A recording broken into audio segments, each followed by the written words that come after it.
and this is a question, and it comes to mind when you have things like these big earthquakes. All right, we have, these big earthquakes in Morocco, and where it goes bad fast is if you're inside buildings, especially apartment buildings, condensed housing area. I mean, really, it's rough stuff here, right? This is not good stuff, and my prayers are going out to these people, and I know that doesn't seem like much, but I'm not there. I'm not a wealthy person, so it's not like I'm like, oh, send a bunch of people to fix that, to help those people, and hopefully they're getting some help, and looks like the community is coming together. But when I see things like this, and you see buildings collapsing in poorer countries, a lot of times we see this in Mexico. A couple years ago, one of the transit trains in Mexico City collapsed straight up due to bad construction, right? And just collapsed. And so, big scandal, because what happens is these corrupt government contractors, they don't go and hire out the contract to the lowest bidder that has a good reputation. They hire out the contract to the bidder that will give them the biggest kickback, that'll give them the biggest bribe. So if you bid a contract for building a road here, the state or federal officials, and I'm sure this happens in the States, but it's much more blatant here. They're much worse at hiding their corruption here. And it's really a vergüenza, that this is tolerated by people. People are paying outrageous prices for gas and things like that. And these officials, these government officials that are setting up these contracts, if you're a contractor, let's say, that builds roads, you don't get the job unless you give 20, 30% back to them. So these people are getting big bucks for giving out these contracts. It's not like a super public thing. And there has, over the years, got to be more laws about this in the US, because obviously this happened a lot. It's happening a ton here. So what you do is you get contractors. On the private sector, you get someone building a house and they just go for the lowest, crappiest contractor they can get to make it cheap. This just happened a couple weeks ago, where in Valle de Bravo, a house collapsed. The balcony of a house collapsed in an Airbnb and killed 2 people. And it got me thinking. Let's go back to this Mexico City thing for a while. This train, we're talking like a main public transit train, right? And this wasn't some weird freak accident. This happened due to bad maintenance, bad inspection, and bad construction, essentially. And if we look at this, what was 26 deaths, right? So compared to this earthquake in Morocco, no, but I mean, it doesn't matter. This is a big accident. And what's crap is that it's not like an accident. It's like it just happened. It shouldn't have happened. Now you could look at things that happen like this in the States too. I get this, like the Minnesota, the Twin Cities bridge collapse, right?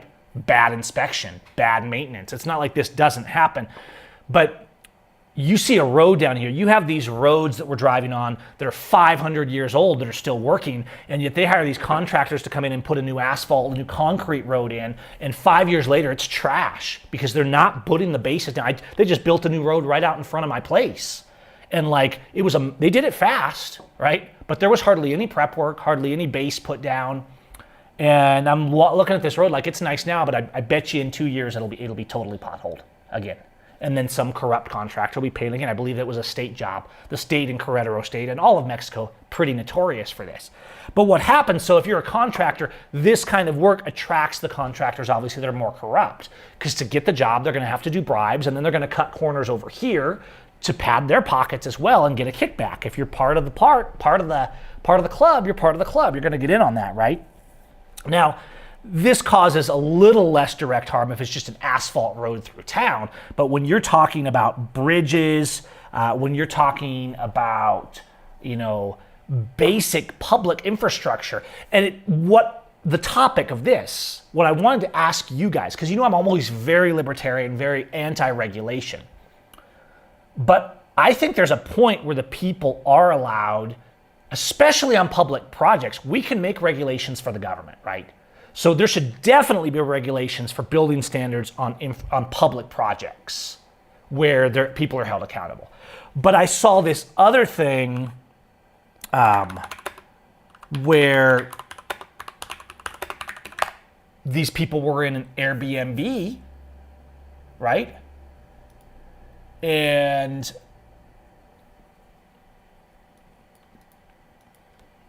let me see if I can find it here. These people were in an Airbnb, and here we go. Here's an article on it right here. And basically, I think 2 or 3 people died. And sometimes you see these stories, and you're like, how did these people die? But it's so easy to die, guys. It's so easy to die. And it just sucks for these people's families, right? So this is my question then. So much crap on the screen, always. Sol de Toluca. And so what this is saying is a house collapsed. It wasn't the whole house, but you can see it's like this large piece of concrete. So basically, they were in this like vacation rental Airbnb in Valle de Bravo, which is a beautiful tourist lake town. We go down there paragliding sometimes.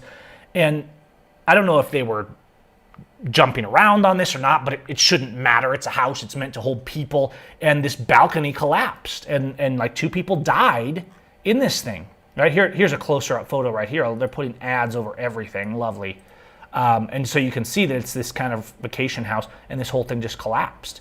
And I'm guessing somebody was underneath it or something like that. But like, there's zero excuse for this happening. They were driving a truck on it. You can see these beams and the way this was constructed. It looks like they used, just bad materials, bad construction, and the whole thing just collapsed on these people that were having a vacation that ended in disaster. Now, which raises the question, because I'm always like very anti-government, like you have to be able to build on your own property. But then if you're killing people because you built crappily, how does that work, right? So on the one hand, the government shouldn't be allowed to come on your private property and say, no, you can't build a shed.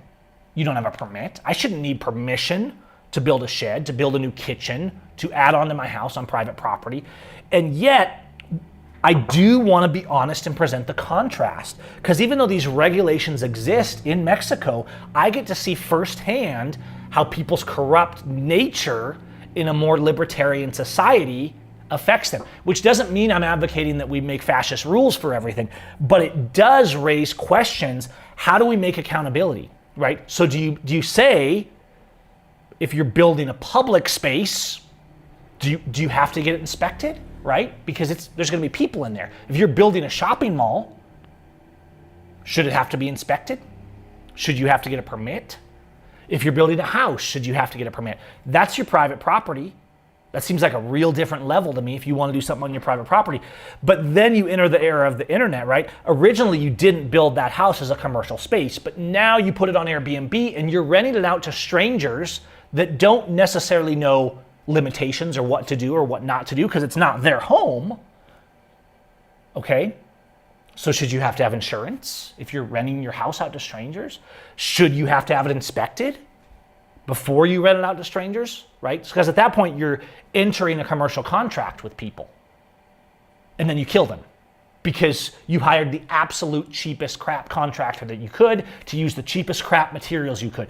What's your accountability? See what I'm saying here? And so I see this a lot because even though most of the dumb regulations, oftentimes dumb, sometimes a little logical, most of the time over the top for the sake of corruption. So even though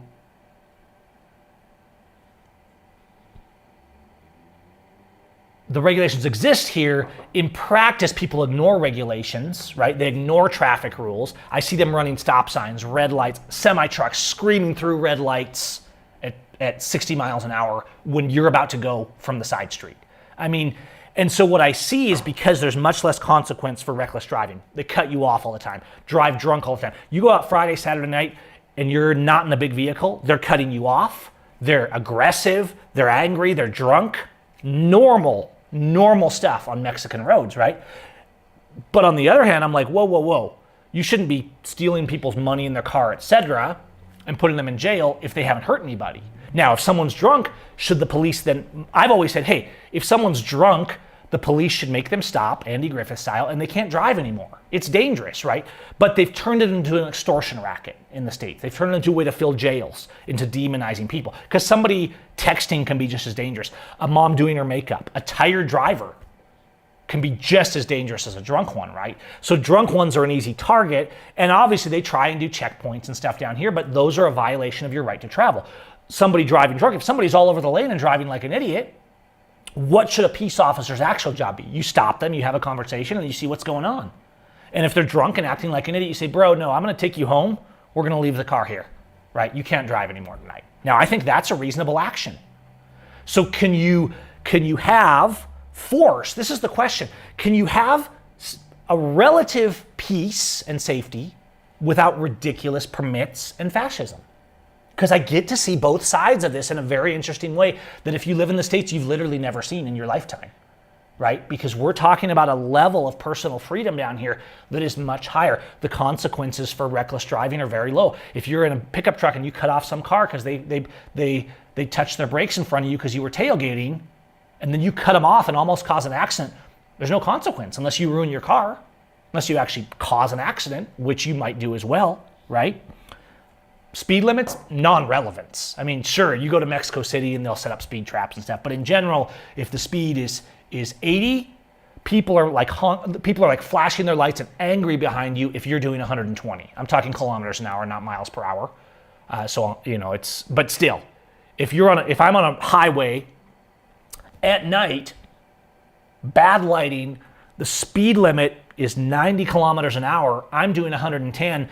The drunk guy in his pickup truck behind me is 3 feet behind me flashing his lights because I'm trying to pass another car over here, and he's angry and cutting me off and wanting to pick me a fight. I've literally had guys like pull out in front of me and jump out of their cars, and I just pulled around them and went on my way. I've showed you guys these videos. But my question for you is, where does responsibility begin in a world of freedom? If we were rebuilding, how would we do that? Because obviously we've gone way too far with permits and permissions. The government controls everything. Everything's about making money for the government with permits. I think the first rule should be a permit from the government. They can't charge for it. It has to be free. If we're creating, right? If we as a community say we're going to create peace officers and administrators, okay, and we're going to pay them, we're paying them with our tax money. And yes, property tax shouldn't even exist. That's just theft. Well, all taxation by force is theft. I get that. But if we say as a community, we're going to pitch in, this is the forum that we're going to do it in, right? So that we can have people that clean the streets, and we can have people that manage the water, and we can have people that do fires, and we can have a peace officer, right? If we do all those things, that's going to happen in any society that's trying to make itself orderly. Some of it may be volunteer, some of it may not be. But I think the first rule should be, if you're saying I'm building a new store and we say, all right, you have to get it inspected and get a permit, that it's been done correctly, right? You have to have it approved before you open it and have people walking into your shopping mall so it doesn't collapse on them, which, yes, has happened and killed many, many, many, many people. And then they say, oh, sorry, we can't help you. So yeah, we have to have, in freedom, we also have to understand that there's accountability. But a permit shouldn't cost. And if we're talking about the civics of creating a government, and I know the hardcore, in this topic, people are going to say, oh no, all governments are evil. I know all governments turn evil. But if you build a community and you say, hey, we're going to have a community watch, we're going to have a guy in charge of the fire, we're going to have a guy in charge of making sure no one steals, you just made a government. That's what you did. A government will always form, period. The difference is how many limits you put on it, and do you tolerate it becoming absolutely fascist like in the States? I don't necessarily have an answer for this question. I'm just presenting you some real world scenarios. How in Mexico? Why in Mexico do you not have speed traps on every corner in town, right? People speed, people drive recklessly, but guess what? Speed bumps are all over the roads in town. You can't drive 200 yards without hitting the speed bump, and sometimes they are big. I'm serious. I have hit speed bumps that I didn't realize were there, and I was going too fast and immediately broke my suspension. We're not talking about a little mall bump. We're talking about sometimes bumps that are this tall, and if you hit those at 40 miles an hour, you are going to be snapping your CVs. Guess what? People slow down. No cops, no guns, no enforcement. It's automatic. Now these speed bumps, they need some standards because sometimes they're constructed so bad that literally your car scrapes on them because they're way too high. Like, there needs to be a standard there as well. But in closing of this topic, where should public safety be considered in freedom? And how do we manage that in a way without violating people's individual rights? I think speed bumps are a perfect example because in Mexico, you very rarely see traffic enforcement. You're starting to see more because, of course, the thugs want to copy the US and extort people, but people don't like it. It pisses people off here.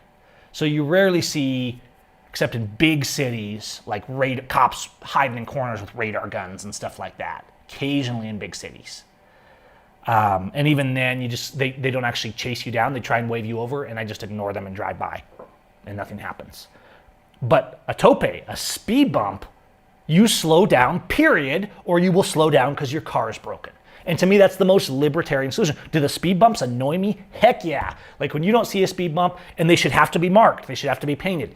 Community puts in a speed bump, they don't paint it. Now, I wasn't going that fast. I just didn't see the speed bump because they didn't mark it right and they're damaging my vehicle. Now you have another question. There's always a new line of questioning.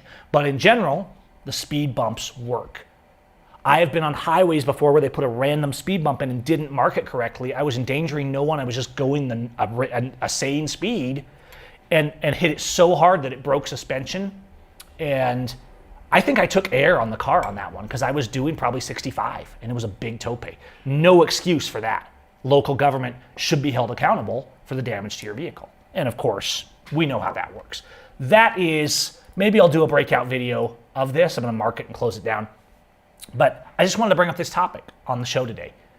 Where does safety, sanity, and making a peaceful community intersect with freedom and individual rights? And I know we could talk for shows and shows and shows about the philosophy and the civics of this, but I just wanted to give you some examples today. All right?